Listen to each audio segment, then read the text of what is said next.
Friday. I hope you will stay for our police commissioners. Always an impressive group. I'm bringing him here. Oh. Your papers in order? All right. Good afternoon. Some travel to announce. The Secretary General will be traveling to Paris, where on Monday, November 11th, he will address the Paris Peace Forum. The forum, in its second year, intends to generate innovative and cooperative solutions to improve global governance and foster peace.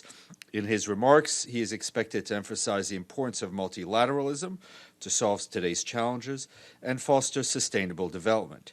He will also call on the international community to use the UN's 75th anniversary as an opportunity to renew its commitment to collective action. Following his presentation at the forum, the Secretary General is scheduled to have a bilateral with the President of France, Emmanuel Macron, and on Tuesday he will deliver remarks at the UNESCO ahead of its annual General Conference. He will highlight UNESCO's important role to promote multilateralism and to achieve the Sustainable Development Goals. In this context, he will also put a particular emphasis on the role of youth as key partners and agents of change. Turning to Syria, the Special Envoy for Syria briefed the press in Geneva a bit earlier today on the work of the Constitutional Committee and its small body, and he said he had witnessed very positive discussions and lots of courage from all parties to genuinely listen to each other. Now, he said, the groups are going back for their constituencies to reflect on proposals that have been made. They will reconvene in Geneva in 2 weeks on 25th of November. The Special Envoy said the success of this first meeting was in the ability for the participants to discuss very difficult subjects respectfully, and he hoped that they will continue to do so in the next meeting. He told the press that they would have been surprised at how much the parties agreed upon. Mr. Pedersen added that the UN continues to call for a ceasefire and all of the other issues, such as detainees, to be solved. And turning to Yemen, according to preliminary reports, in Al-Muqa, in Taiz Governorate, on the western coast of the country, there's been the hospital has been badly damaged by airstrikes on the 6th of November. The hospital, which is run by Doctors Without Borders, has been forced to close, and a large warehouse of medical supplies have been destroyed. The humanitarian coordinator for Yemen, Lise Grande, said that hundreds of thousands of people who need emergency assistance, including hundreds who need life-saving surgeries each month, will not get the help because of these airstrikes. And from South Sudan, the humanitarian coordinator there, Alain Nudehu, today called for $61.5 million to save lives and help people in the midst of heavy flooding, which has devastated one-third of all counties in the country. To that end, the Emergency Relief Coordinator, Mark Lowcock, will allocate up to $15 million from the UN's Central Emergency Response Fund to urgently scale up responses to the flooding. The funds will be used to help 620,000 people most affected by providing emergency shelter, healthcare, food, water, hygiene, and sanitation, as well as other support. And in addition, $10 million is being allocated from South Sudan's humanitarian fund for immediate assistance in the worst-hit area. Just to flag that in Budapest, the UN Office for Counterterrorism has concluded its 5th regional conference, focusing this time on prevention of radicalization to terrorism and looking at regional policy responses and risk mitigation. The conference, co-organized with the government of Hungary, brought together over 200 participants who discussed ways to address terrorist narratives, the risk posed by returning foreign terrorist fighters, and engaging youth in preventing and countering violent extremism and conducive to terrorism. And wanted to flag a report published by UNICEF and UNHCR, which says that an estimated 60,000 young refugees and migrants who arrived in Italy between 2014 and 2018 as unaccompanied children still require support to ensure their successful transition into adulthood. The report says, which is also published, co-authored by the International Organization of Migration, says that these children, as they turn 18, the potential loss of support due to an artificial age-based distinction will put them at additional risk of social isolation, violence, abuse, and an uncertain future.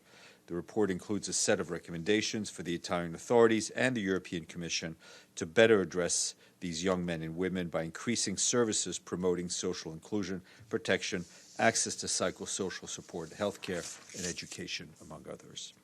And the World Health Organization says it's aiding flood-hit populations across Africa and the eastern Mediterranean region.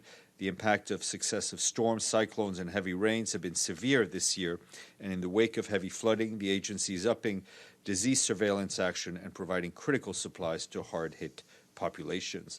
And according to WHO, over 1 million people have been affected by floods in Benin, Cameroon, Central African Republic, Somalia, South Sudan, and Yemen. And in a short while, I will be joined by, just a couple of things I wanted to add. I had been asked earlier about the issues discussed in the Secretary General's meeting with the Venezuelan Foreign Minister yesterday, and I can say that the Secretary General is pleased there's been progress in the cooperation between the Venezuelan authorities and the United Nations on humanitarian issues. It is important to note that there are some very real humanitarian problems, and the UN is focused on solving these problems. The Secretary General also supports the work and the statement of the Office of the High Commissioner for Human Rights in Venezuela.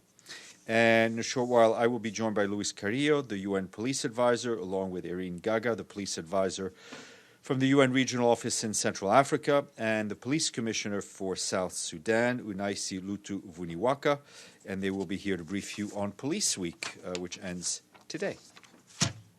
What? Take the escalator. Edie. Thank you, Steph. On Yemen and the MSF hospital, is there any indication of who is responsible for the airstrikes, and do you know if there's going to be an investigation? Well, we have no ways of determining, obviously, where the planes came from. Lise Grande's focus, unfortunately, is on the humanitarian impact. We do know it was an airstrike. And as far as an official UN investigation, I'm not aware one will be initiated, but I know our concerns have been brought clearly to all the parties involved. Yep. Thank you, Steph. A follow-up on Edith's question. You just said that the UN has no way in knowing where these planes came from. What about support from several member states who have military As I said, presence in the area? Our concerns have been brought to all the parties. And on what basis, then, if the UN lack such capability, that the UN went as part of investigating the attack on Aramco in Saudi Arabia? Well, I recall that you said that the UN does not have any forensic capabilities. And each mandate is different. Obviously, we have, as you know, there's a board of inquiry going on in Syria. There are different mandates, and the attack on Aramco was specific. It was covered by, at the request of the Saudi authorities, experts from both the Iran sanctions, having to do both with Iran and Yemen. Some experts coming from the Security Council and others from Secretariat were dispatched, but they're two separate things. Just a final follow-up. Is the UN experts in military affairs, whether through peacekeeping or in the field, etc., are aware that there is commercial companies now that they can provide satellite services? And, as I said, we don't have the mandate at this point. Maggie. Steph, you were asked earlier this week about the potential deportation of the Human Rights Watch official from Israel, and you said you didn't have the details of the ruling. Do you have any update on your Yes, we've been following the case of Omar Shakir, the Human Rights Watch expert facing deportation in Israel. I can tell you that we regret the decision of the Supreme Court of Israel to allow the government to deport him. The Secretary General, as he has often said, supports the important work done by human rights defenders around the world and wants all to allow them to continue. Okay, I will. Senor. Thank you, Stéphane. In recent military operations in Colombia with the government army and against the illegal armed groups, and 8 kids died, a child died on this bombing attack from the military. And the government of Colombia is accusing these illegal armed groups of using child as a human shields. And was the Secretary General concerned on this, and what your comments are about it? As I've said, we're very concerned about any extrajudicial killings, and we hope that these cases will be fully investigated. Okay, we'll get our guest.